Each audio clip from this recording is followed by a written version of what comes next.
നമസ്കാരം. കടലിന് ചിലപ്പോൾ തിരമാലകളല്ല ഭീഷണികളാണ് ഉയരുന്നത്. ഇന്ന് ഹോർമുസ് കടലിടുക്കിൽ ഉയരുന്നത് അത്തരമൊരു ഭീഷണിയുടെ കരിമേഘമാണ്.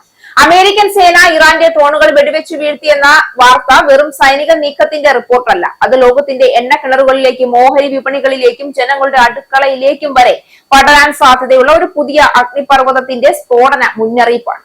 അമേരിക്കയും ഇറാനും തമ്മിലുള്ള ഏറ്റുമുട്ടൽ ഇപ്പോൾ ഒരു അതിർത്തി തർക്കമല്ല. അത് ആധിപത്യത്തിന്റെ ഭാഷയും പ്രതിരോധത്തിന്റെ ഭാഷയും നേർക്കുനേർ നിൽക്കുന്ന ഒരു ഭീകര ഭൂപ്രദേശീയ യുദ്ധ ചതുരംഗമായി മാറിക്കൊണ്ടിരിക്കുകയാണ്. ഹോർമുസ് കടലിടുക്കിലൂടെയുള്ള അന്താരാഷ്ട്ര കപ്പൽ ഗതാഗതത്തിന് ഭീഷണി ഉയർത്തിയ 2 ഇറാനിയൻ ഡ്രോണുകളെ അമേരിക്കൻ സൈന്യം വെടിവെച്ചിട്ടതായി പുതിയ റിപ്പോർട്ട്. പശ്ചിമേഷ്യയിൽ തുടരുന്ന യുദ്ധം അവസാനിപ്പിക്കാൻ ഇരു രാജ്യങ്ങളും പരോക്ഷ ചർച്ചകളിൽ ഏർപ്പെട്ടിരിക്കുമ്പോഴും മേഖലയിൽ മിസൈൽ ആക്രമണങ്ങളും സൈനിക ഏറ്റുമുട്ടലുകളും തുടരുകയാണ്. ആഗോള എണ്ണ വ്യാപാരത്തിന്റെ പ്രധാന പാതയായ ഹോർമുസിന്റെ നിയന്ത്രണത്തിനായി ഇറാൻ നടത്തുന്ന നീക്കങ്ങൾ വലിയ പ്രതിസന്ധിക്ക് കാരണമാകുന്നുണ്ട്.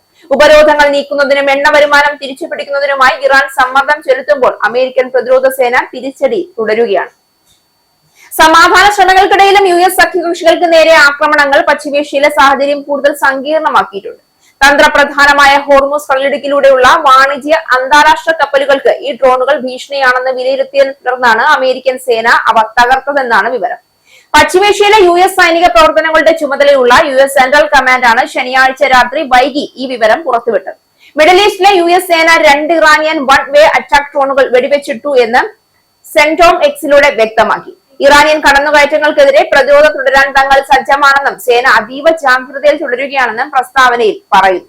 കഴിഞ്ഞ 24 മണിക്കൂറിനിടെ ഇത് 2ാം തവണയാണ് അമേരിക്കൻ സേന ഇറാന്റെ ഡ്രോണുകൾ വെടിവെച്ചിടുന്നത്. ഇതിന് തൊട്ടു മുൻപ് 4 ഡ്രോണുകൾ കൂടി അമേരിക്ക തകർത്തിരുന്നു. US സഖ്യകക്ഷികളായ ബഹ്റിൻ, കുവൈറ്റ് എന്നിവിടങ്ങളിലേക്ക് ഇറാൻ മിസൈലുകൾ തൊടുത്തതിന് പിന്നാലെയാണ് മേഖലയിൽ വീണ്ടും സംഘർഷങ്ങൾ ഉടലെടുത്തിരിക്കുന്നത്. യുദ്ധം അവസാനിപ്പിക്കാൻ വാഷിംഗ്ടണും ടെഹ്റാനും തമ്മിൽ ആഴ്ചകളായി പരോക്ഷ ചർച്ചകൾ നടത്തുന്നുണ്ടെങ്കിലും സംഘർഷത്തിന് അയവുണ്ടായിട്ടില്ല. എണ്ണ വരുമാനത്തിനുള്ള അനുമതി, ക്രൂഡ് ഓയിൽ കയറ്റുമതിയിലുള്ള ഉപരോധങ്ങൾ നീക്കൽ, തുറമുഖങ്ങളിലെ US ഉപരോധം അവസാനിപ്പിക്കൽ എന്നിവയാണ് ഇറാന്റെ പ്രധാന ആവശ്യങ്ങൾ. ലോകത്തിലെ എണ്ണക്കടത്തിന്റെ 20% നടന്നിരുന്ന ഹോർമുസ് കടലിടുക്ക് ഫലത്തിൽ ഇറാൻ തടഞ്ഞുവച്ചിരിക്കുകയാണ്. അതേസമയം അമേരിക്കയും ഇറാനും തമ്മിലുള്ള വർദ്ധിച്ചു വരുന്ന സംഘർഷം കുറയ്ക്കുന്നതിനുള്ള നയതന്ത്ര ശ്രമങ്ങളുടെ ഭാഗമായി പാകിസ്ഥാൻ ആഭ്യന്തരമന്ത്രി മുഹസിൻ നഖ്വി ശനിയാഴ്ച ടെഹ്റാനിലെത്തി. കഴിഞ്ഞ ഏതാനും ആഴ്ചകൾക്കിടെ അദ്ദേഹത്തിന്റെ 3ാമത്തെ ഇറാൻ സന്ദർശനമാണിത്. ഇറാൻ ആഭ്യന്തരമന്ത്രി ഇസ്കന്ദർ മൊമെനി നഖ്വിയെ സ്വീകരിച്ചു.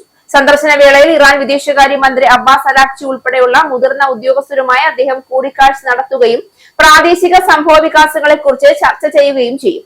അമേരിക്കയുടെ തന്ത്രം ഇവിടെ വ്യക്തമാണ്. ഹോർമുസിന്റെ നിയന്ത്രണം ഒരിക്കലും ഇറാന്റെ കൈകളിലേക്ക് പൂർണ്ണമായി വഴുതി പോകരുത്.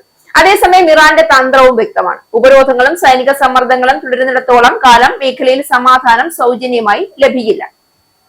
അതുകൊണ്ടാണ് ഡ്രോണുകളും മിസൈലുകളും റഡാർ കേന്ദ്രങ്ങളും എല്ലാം ഇപ്പോൾ വലിയ ശക്തി പരീക്ഷയുടെ ഭാഗമാകുന്നത്. ഇനി എന്ത് സംഭവിക്കും? യുദ്ധം നാളെ തന്നെ പൂർണ്ണതോതിൽ പൊട്ടിപ്പുറപ്പെടുമെന്ന് പറയാനാകില്ല. പക്ഷേ പരിമിത യുദ്ധം എന്ന പേരിൽ നീണ്ടു നിൽക്കുന്ന പ്രതികാരാക്രമണങ്ങളുടെ പരമ്പര കൂടുതൽ ശക്തമാകാൻ സാധ്യതയുണ്ട്. അമേരിക്ക നേരിട്ടുള്ള സമ്മർദ്ദം വർദ്ധിപ്പിക്കും. ഇറാൻ പ്രാദേശിക സഖ്യശക്തികളെയും പ്രതിനിധി ഗ്രൂപ്പുകളെയും ഉപയോഗിച്ച് മറുപടി നൽകാൻ ശ്രമിക്കും. അതിനിടെ സമാധാന ചർച്ചകൾ നടക്കും. പക്ഷേ അതേ മേശയുടെ നിഴലിൽ പുതിയ ആക്രമണങ്ങൾക്കും പദ്ധതികൾ തയ്യാറാകും. ചരിത്രം പഠിപ്പിക്കുന്ന ഒരു പാഠമുണ്ട്. മഹായുദ്ധങ്ങൾ പലപ്പോഴും വലിയ പ്രഖ്യാപനങ്ങളിൽ നിന്നല്ല, ചെറിയ സംഭവങ്ങളായി തോന്നിയ തീപ്പൊരികളിൽ നിന്നാണ് ആരംഭിക്കുന്നത്. ഇന്ന് ഹോർമുസിൽ വീണ ഡ്രോണുകളുടെ അവശിഷ്ടങ്ങൾ നാളെയുടെ ലോക രാഷ്ട്രീയ ഭൂപടം മാറ്റിവരയ്ക്കുന്ന കറുത്ത മഷിയായി മാറുമോ എന്ന ചോദ്യമാണ് മനുഷ്യരാശിയുടെ മുന്നിലുള്ളത്. കാരണം കടലിൽ വീണത് ചില ഡ്രോണുകൾ മാത്രമായിരിക്കാം, പക്ഷേ വിറയ്ക്കുന്നത് മുഴുവൻ ലോകക്രമമാണ്.